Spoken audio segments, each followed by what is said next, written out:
बड़े भाग्यशाली हैं जो प्रभु श्री हरि की शरण में हो गए।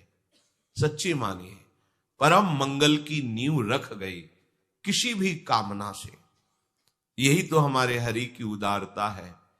किसी भी कामना से आप केवल जुड़ जाइए तो आपकी वृत्तियां जुड़ती सच्चिदानंद प्रभु से हैं, इसलिए उसका परिणाम अविनाशी होगा। भले कामना विनाशी है पर परिणाम अविनाशी होगा। तो सब भगवान की शरण इसलिए नहीं हो पाते, कामना के द्वारा उनका ज्ञान अपहृत हो गया है और वो भगवान को भी एक अच्छा मनुष्य भर मानते हैं। हाँ, थोड़ा सा बलशाली, थोड़ा सा बुद्धिमान, ये नहीं जान पाते कि ईश्वरों के ईश्वर हैं। भला कोई बलशाली व्यक्ति ऐसा कैसे कर सकता है? विचार कीजिए, लाखों गायें हैं ब्रजवासियों की, बाबा की ही कई लाख गायें, नंद बाबा की और उपनंद आदि और भी ब्रजवासियों की लाखों की, 1 लाख नहीं, लाखों की संख्या में गायें हैं और शास्त्रों की संख्या में सब सखाजन हैं, गोपगण हैं और ब्रज 84 कोश भूमि चिदानंद है। प्राकृतिक भूमि 84 कोश नापेंगे तो उतनी ही होगी और चिदानंद भूमि में एक थोड़ी सी जगह में अरबों गायें इकट्ठा हो सकती है। ये चिदानंद भूमि का प्रभाव होता है, ये बुद्धिगत नहीं है।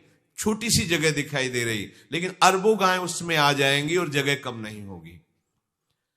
अब सब गायें, गोपगण, सखागण जंगल में गाय चरा रहे थे। अचानक बांस के घर्षण से आग लग गई। इतना आग लगी कि चारों तरफ से वायु के प्रवाह से घिर गए गाय, बछड़े, सखा, गोपगण। सबने प्रभु को पुकारा क्योंकि सबके आश्रयदाता श्री कृष्ण है। हे कृष्ण, हम इस दावानल से भस्म हो रहे हैं, आप केवल आप ही बचा सकते हो। बड़ी बड़ी लपटें जंगल में और वायु के प्रवाह से चारों ओर से आग दौड़ती आ रही। भगवान ने एक शब्द कहा, तुम सब अपनी आंख मूंद लो। आंख मूंद लिया, बस अपने मुंह में पी गए सारी आग, ऐसे कि पूरी आग मुख में आ गई। ब्राह्मणोष मुखमाशीद, जो भगवान के मुख से ब्रह्म रूप वेद प्रकट हुए, ब्रह्म भाव से युक्त ब्रह्म ऋषि प्रकट हुए, वहीं भगवान के मुख से अग्नि का भी प्रादुर्भाव है। मानो भगवान ने अग्नि के प्रादुर्भाव स्थान में स्थापित कर दिया, ऐसे किया, मुख में अग्नि आ गई। ये कोई व्यक्ति कर सकता है? भगवान अग्निदेव प्रचंड रूप दावानल के रूप में है और एक क्षण में 9 किशोर अवस्था वाले प्रभु श्री कृष्ण उस अग्नि को पी गए। देखा कि शांत एकदम अग्नि, सब सखागण। एक बार ऐसे और मुंजा टबी में आग लग गई, मूंज के वन में। सबने पुकारा, भगवान ने कहा आंख मूंद लो, घबराओ मत। दूसरे ही क्षण में सबने देखा वंशीवट की छाया में विराजमान है।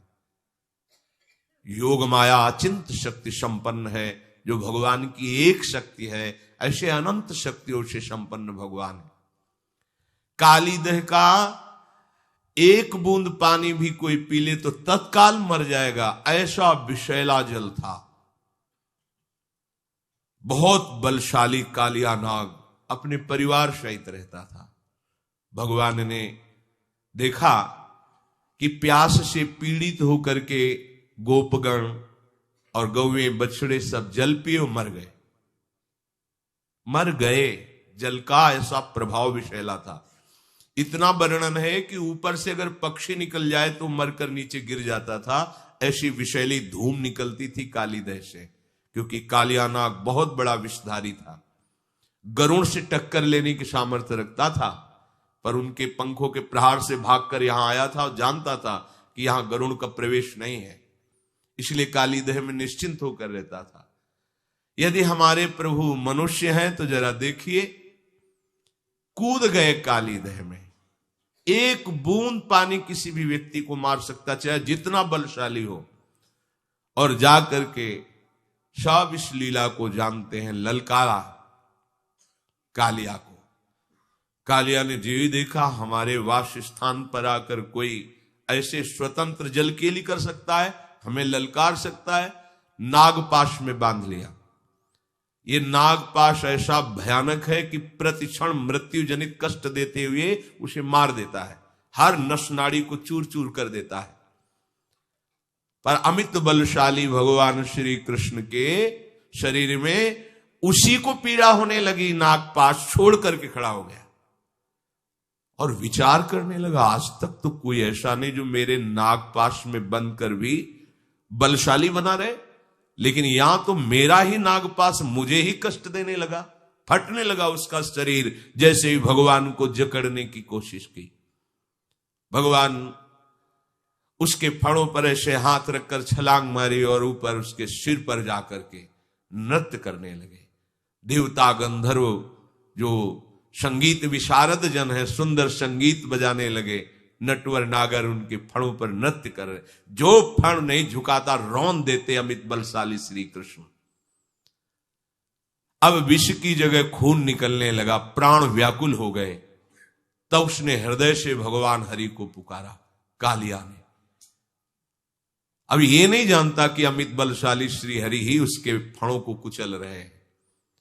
नागपत्नियों ने प्रार्थना की, भगवान नीचे उतर कर आए और कहा यहां से जाओ रमणक द्वीप, अब मेरे चरण चिन्हों से युक्त हो गया है तुम्हारा शरीर, अब गरुण तुम्हें बिल्कुल विक्षेप नहीं पहुंचाएंगे, सुखपूर्वक रहो, पर ब्रज की सीमा के अंतर्गत नहीं। ये हमारे भोरे भारे ब्रजवासी जनों को किसी भी तरह का कष्ट हो ये मुझे बर्दाश्त नहीं, परिवार सहित छोड़कर। ये मनुष्य है।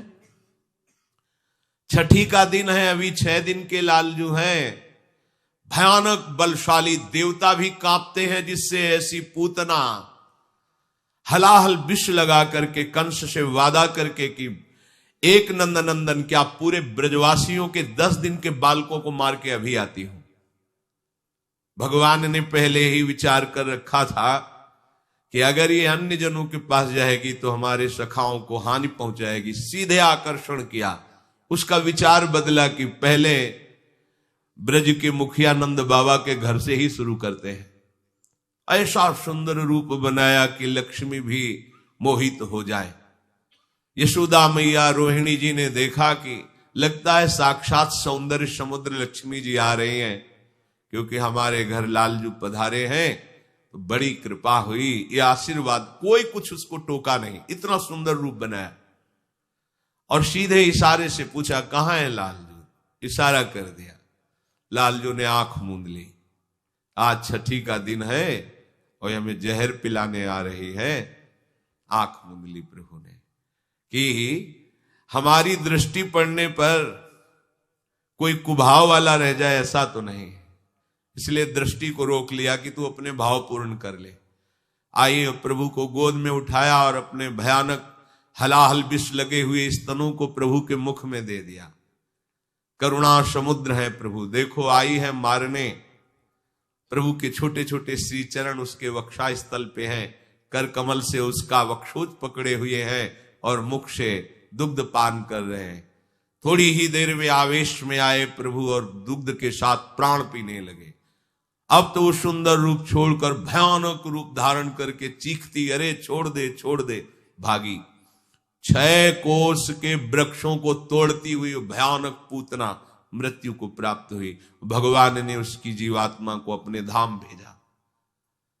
ये मनुष्य है प्रभु, जो लोग इनको समझते हैं कि ये तो कृष्ण मनुष्य है, ये मनुष्य है।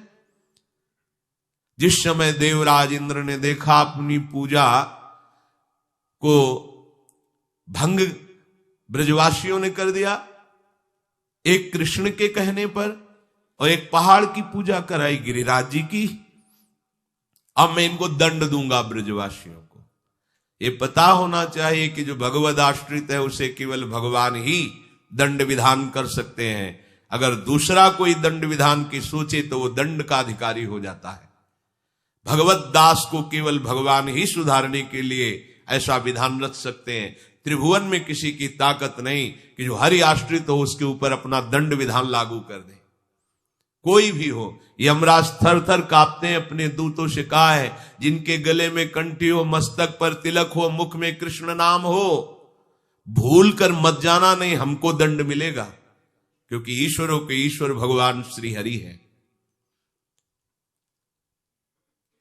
ठाकुर जी के चरणारविंद का थोड़ा भी आश्रय हृदय में रख ले, थोड़ा भी आश्रय, सारी की सारी भयवृत्तियां, सारी की सारी चिंता नष्ट हो जाती है।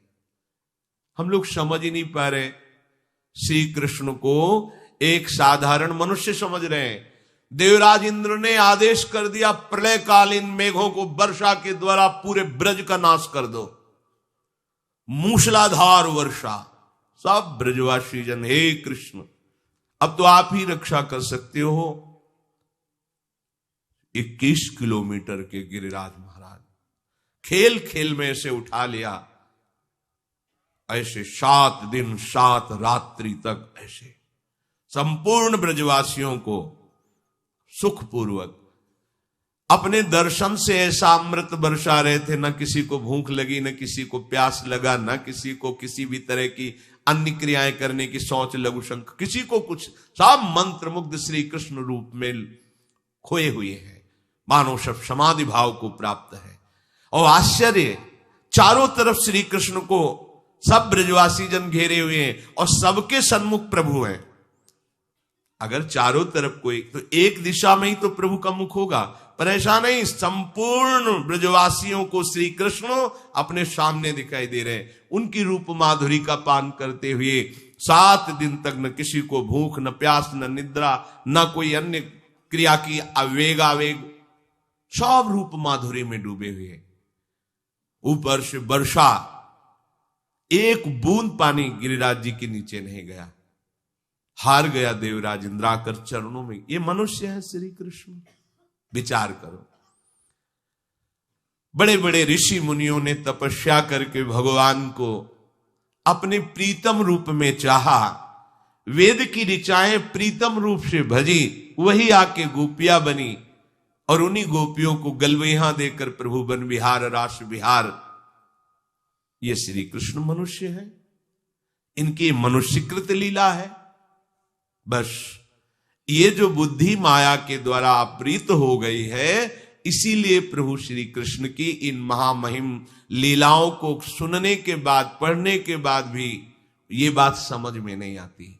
इसीलिए श्री भगवान कहते, नाहम प्रकाशः सर्वस्य योग माया समावृतः मूढ़ोयम नाभिजानाति लोको मामजमव्ययम्। ये जो मूढ़ लोग हैं, मूढ़ कौन है? जो असत भोगों में सुख बुद्धि करके फंस गया है, वही मूढ़ है, मूढ़ात्मा।